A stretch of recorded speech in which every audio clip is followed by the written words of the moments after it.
What's going on, guys? Back with another All-Pro Football Madden 13 comparison video.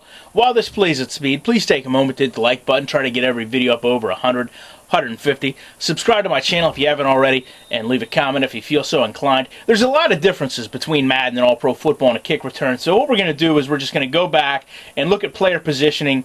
Obviously, you see this ball is caught at the goal line, and we're just going to go back and take a look at where the players are positioned on the field. We'll start with the defense, looking at the gunners. You can see, except for the kicker, everybody is essentially past the 40-yard line.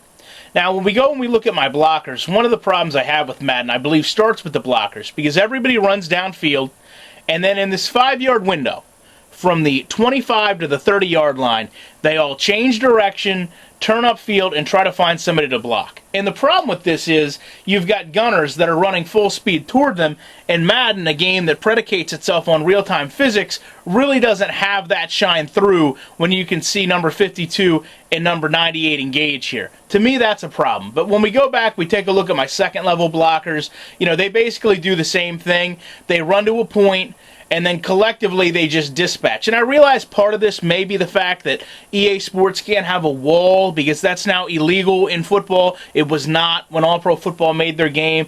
But this is the same situation you have where everybody kind of makes uniform actions. And I want to go back and just harp on a point I constantly talk about where real football knowledge doesn't correlate to a good Madden player. Because I want you to look at this kick return as it's set up from my perspective. So you can see right now I'm running straight, and it's very clear to tell that I've got an even amount of blockers to gunners on the left side. So as I go to cut over, I run forward a little bit to help set those blocks, and then I cut over. And I get smashed out of nowhere. And this is actually what makes me go back and look at this play. I want to know why.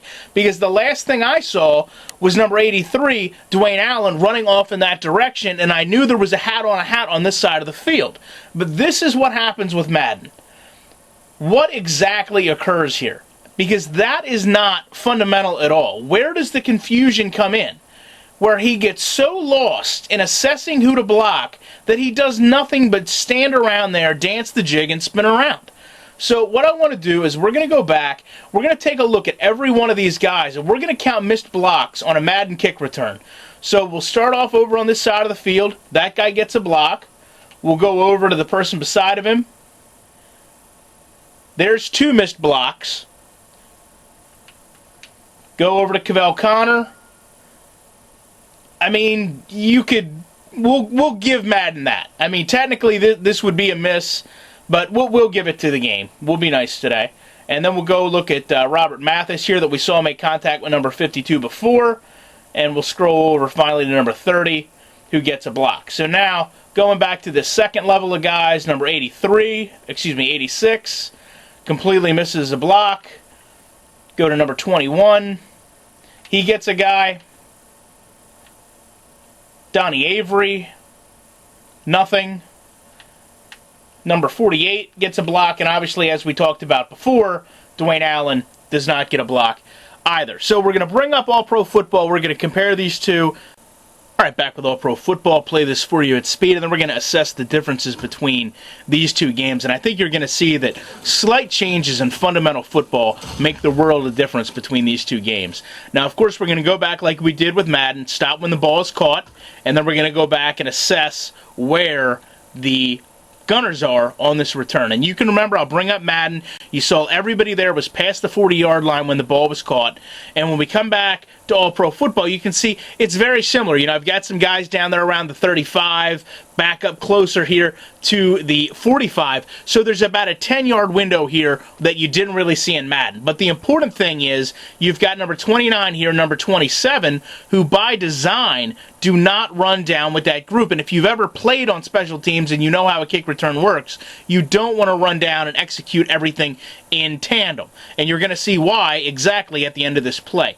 So now the second thing we want to talk about, as we show with Madden, is the way this first level interacts. And I'll go ahead, we'll bring back up Madden, and you remember these guys basically went out and looked for somebody to engage head-to-head. And as we go back to All-Pro Football, you can see that really isn't the case here. You know, these guys are not going directly at the people in front of them. They're going out to that second level. You see here number 41 goes to hit the kicker. You see here number 96. He's not going to try to hit somebody head on with number 93. He's going to come over and try to chip somebody on the side, because that's how you would interact in this situation. The same kind of goes here for number 82 on the corner. He's going to come over. He's not really looking for that head-on contact. He's not looking to get blown up. He's looking to seal a corner, and he does that by blocking number 27. Now, when we go back, we take a look at the group in front of me, and, you know, much like in Madden, they're traveling all together in a pretty tight wall, which is fine, but there's something that you really can't assess from only seeing one play in All-Pro Football, and it's continuously in this game, these guys, even though this is a middle return, will steer you to the better side, whether that's the left or right, or even if it is down the middle. You can see they start pulling me to go that direction. It's also the way I'm going, but they're kind of following the best path for me to go. Now, you can see these guys are going to come out, and they're going to make head-on contact, because that's what you would do in that situation.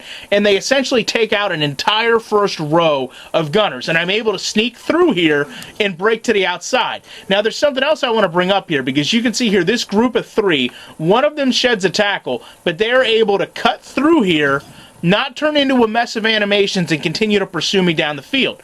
However, right now in Madden, we all know this is a touchdown. You cut to the outside, and it's over if number 29 is not there. But you can see number 29 comes down. He has a much better angle than anybody else, and he makes the tackle. And we're going to go back, and we're going to look at why. Because number 29 is one of those guys I initially talked about that stays back. And you can see as he runs down the field, he is going to continue to get a better angle, a better perception, and more importantly, not get caught up in the wash of all this blocking. He doesn't even get touched, and that's by design, so that he can come down and make a tackle. And that's what you don't see in Madden. Now, just like we did with Madden, we're going to go back and we're going to look at where these blockers go, because this isn't perfect. No game is going to be perfect. Number 60 comes down, late on the turn, hits nobody. Number 66 comes down, he's kind of late on his turn, doesn't find anybody either. So there's two guys that haven't touched any blocks, but we've already seen realistic football executed.